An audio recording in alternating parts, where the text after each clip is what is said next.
வணக்கம் சாதனை பெண்கள் வியூவர்ஸ். இது வரைக்கும் என்னோட வீடியோஸ் எல்லாமே பார்த்துருப்பீங்க, புரிஞ்சிருக்கும். ஈஸியாக இருந்ததா? ரொம்ப ஈஸியாக இருக்க மாதிரி தான் போட்டுட்டு இருக்கேன். இன்னும் பெரிய பெரிய இதுலேயே இன்னும் பெருசாக என்னென்ன பண்ண முடியும், அதாவது இது வரைக்கும் சொல்லி கொடுத்த ஃபேப்ரிக் பெயிண்டிங்ல இருக்கட்டும், ஜுவல்லரிலையா இருக்கட்டும், டேட்டிங்லையா இருக்கட்டும், எம்ப்ராய்டரிலையா இருக்கட்டும், இன்னும் நிறைய விஷயங்கள், அதாவது அதை வச்சு இன்னும் கிராண்டாக எப்படி பண்ணுறதுன்னெலாம் சொல்லித்தரேன். அதே மாதிரி இன்னைக்கு ஸ்டோன் ஒர்க் ஒன்று எப்படி செய்யறதுன்னு சொல்லி காட்டுறேன். இன்னைக்கும் சிம்பிளா, அதாவது பிகினர்ஸ்க்காக எப்படி ஆரம்பிக்கலாம். அதுவும் இப்போ எல்லாருமே வீட்டில் இருப்போம், கண்டிப்பா ஏதாவது இருக்கும் வீட்டில், அதை வச்சு ட்ரை பண்ணி பாருங்க. உங்களோட ஓல்டு பிளவுசஸ் எல்லாம் நியூ பிளவுசஸாக மாத்துங்க. ரொம்ப சிம்பிளாகவும் இருக்கும், ரொம்ப கிராண்டாகவும் நம்ம மாத்திக்க முடியும். அதுக்கு தேவையான மெட்டீரியல் என்னென்னு பார்க்கலாமா? ஒரு கிளாத் எடுத்திருக்கேன், ஸ்டோன்ஸ். நான் வந்து இந்த மாதிரி லீஃபா இருக்கிற ஸ்டோன் எடுத்திருக்கேன். இதை பாருங்க, லீஃப் மாதிரி இருக்கு. இந்த ஸ்டோன் எடுத்திருக்கேன். இதே ஸ்டோன் தான் நீங்க தேடணும். அது இப்ப கடை இல்லாத நேரத்துல அலைச்சல்லாம் நமக்கு வேண்டாம். நம்ம கிட்ட இருக்கிற ஸ்டோனை வச்சே நம்ம எந்த ஸ்டோனா இருந்தாலும் அதுல பண்ண முடியும். அதை ஒட்டுறதுக்காக ஃபேப்ரிக் க்ளூ, இது 3 தாங்க தேவை. இப்ப நம்ம எப்படி செய்யலாம்னு பார்க்கலாங்களா? ரொம்ப ஈஸியா டெக்கரேட் பண்ற விஷயத்துல இதுவும் ஒண்ணுங்க. இதை பாருங்க, ஃபேப்ரிக் கம் எடுத்தேங்க. இதுக்கு டிசைன்லாம் நம்ம வரையணும்னு அவசியமே இல்லை. நமக்கு எங்கெங்க தோணுதோ அங்கங்க ஓட்டலாம். இப்போ ஒரு பிளவுஸ்ன்னு வச்சுக்கோங்களேன், பிளவுஸ்லேயே டிசைன் இருக்கு, டிசைனர் பிளவுஸா இருக்குன்னு வச்சுக்கோங்களேன்.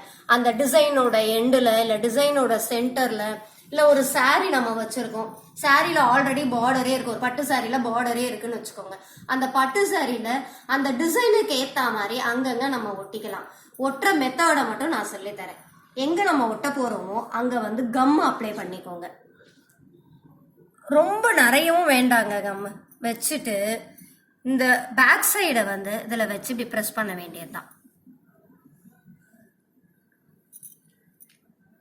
பின்பக்கத்துல மட்டும் ஒரு நியூஸ் பேப்பர் வச்சுக்கோங்க. ஏன்னா இந்த கம் வந்து பிளவுஸுக்கு பின்னாடி ஸ்ப்ரெட் பண்ணக்கூடாது. ஏன்னா நீங்க இப்ப தச்ச பிளவுஸ்ல தான் இந்த நேரத்துக்கு உங்களால செய்ய முடியும்.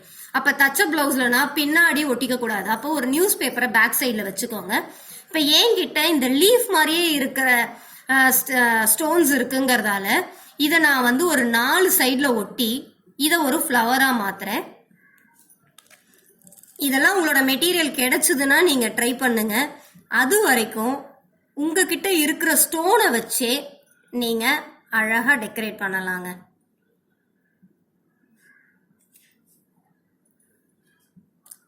ஒரு செகண்டுக்கு ப்ரெஸ் பண்ணி விட்டுடுங்க. இதை வந்து காயிற வரைக்கும் நம்ம அட்ஜஸ்ட் பண்ண முடியும். ஒரு 24 மணி நேரத்துக்கு இதை டிஸ்டர்ப் பண்ணாம நீங்க காய வச்சீங்கனாலே போதுங்க, நல்லா ஒட்டிக்கும். 24 மணி நேரம் கழிச்சு என்ன பண்ணணும் அப்படின்னா, ரிவர்ஸ்ல அயன் பண்ணிடுங்க. பின்பக்கமா அயன் பண்ணிட்டீங்க அப்படின்னா வாஷிங் மிஷின்ல போடக்கூடாது, பிரஷ் பண்ணக்கூடாது. மற்றபடி நீங்க அலசி காய வச்சு இதை கரெக்டா மெயின்டைன் பண்ணீங்கன்னா உங்க லைஃப் லாங் இந்த ஸ்டோன் ஒர்க் ஒண்ணுமே ஆகாது.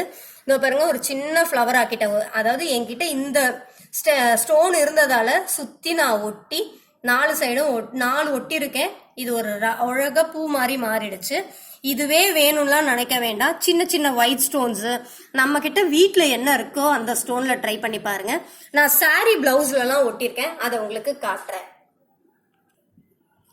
இது பாத்தீங்கன்னா என்னோட ஆல்ரெடி தச்ச பிளவுஸ். இந்த பாருங்க, ஒரு பெட்டல் பூ மாதிரி இருக்கு. அதுல வந்து எண்டுல ஒயிட் ஸ்டோனு, சென்டர்ல ஒயிட் ஸ்டோனு, அதுக்கப்புறம் திலகம் ஷேப் ஸ்டோன் இருந்தது. அதை வந்து இது வந்து ட்ரையாங்கிள் ஷேப்ல போகுதுங்கிறதால திலகம் ஷேப் ஆப்போசிட்டா கொடுத்துருக்கேன். இதே மாதிரிதான் நீங்க கொடுக்கணும்னு அவசியமே கிடையாது. எப்படி வேணாலும் உங்களோட கிரியேட்டிவிட்டி தான். இந்த பூவோட எண்டுல நீங்க ஸ்டோனை வைக்கலாம். உங்களோட கிரியேட்டிவிட்டியில உங்களுக்கு தோன்ற ஐடியால நீங்க பண்ணலாம். அதுக்கு என்ன பண்ணணும்னா, பேசிக்க நிறைய நீங்க பிராக்டிஸ் பண்ணீங்கன்னா போதும். நான் இன்னொரு பிளவுஸும் பண்ணியிருக்கேன் பாருங்க. இத வந்து சென்டர்ல பார்டரை கொடுத்து தச்ச பட்டு புடவையோட பிளவுஸ். இப்ப நான் ஒட்டின ஸ்டோனை வச்சு ஒட்டியிருக்கேன்.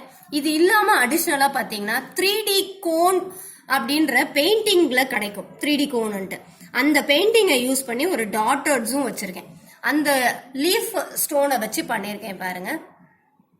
ஃபுல்லாவே அதுதான் உங்களுக்கு. இதோட கண்டினியூவேஷனா நான் வந்து பட்டு சாரிலையும், அதாவது இதோட சாரிலையும் பண்ணியிருக்கேன் பாருங்க. சாரியோட பார்டர் ஃபுல்லா கிரீன் கலர் கொடுத்துருக்கேன். ஏன்னா இது வந்து மல்டி கலர் சாரி. இந்த ஃபுல்லா கிரீன் கலர் கொடுத்தா கிரீன் கலர் நல்லா இருக்கும் அப்படின்னு கொடுத்துருக்கேன். அதே அந்த 3D கோனையும் எப்படி பிளவுஸ்ல பண்ணிருக்கணும் அதே மாதிரியும் சாரியில அங்கங்கையும் வச்சிருக்கேன். சும்மா டாட் மாதிரி இப்ப எப்படி நான் ஃபேப்ரிக் க்ளூ வச்சனோ அதே மாதிரிதான் இதுவும் இருக்கும். அதே மாதிரிதான் வச்சீங்கன்னா ஒட்டிக்கும். முந்தானியில பாத்தீங்கன்னா ப்ளூ கலரு, அதனால ப்ளூ கலர் இதே ஸ்டோனு ப்ளூ கலர்ல வாங்கி ஒட்டியிருக்கேன். இதுக்கு நடுவுலயும் பாத்தீங்கன்னா ஒயிட் ஸ்டோனும் வச்சிருக்கேன் பாருங்க. ஃபர்ஸ்ட் பிளவுஸ்ல வச்ச ஒயிட் ஸ்டோனு 3D கோனும் யூஸ் பண்ணியிருக்கேன். ட்ரை பண்ணி பாருங்க. ரொம்ப சிம்பிளான ஒர்க்குங்க, ஆனா ரொம்ப ஈஸியா இருக்கும். அதே மாதிரி கிராண்ட் லுக்கும் நமக்கு கொடுக்கும். அதாவது ஓல்டு சாரீஸை திரும்ப திரும்ப நம்ம அதே மாதிரி கட்டாம அதுக்கு ஒரு புது பொலிவை கொடுத்து நம்ம கட்டும்போது நம்ம ஃபீல் பண்றது புதுசா இருக்கும். ஆஹா, நம்ம புது புடவை தான் கட்டுறோம் பிளக்குன்னு ஒரு ஃபீல் இருக்கும். பெண்களுக்கு பிடிச்சதும் அதுதான். ட்ரை பண்ணி பாருங்க. இன்னும் நிறைய விஷயங்களோட அடுத்த வீடியோல சந்திப்போம். நன்றி, வணக்கம்.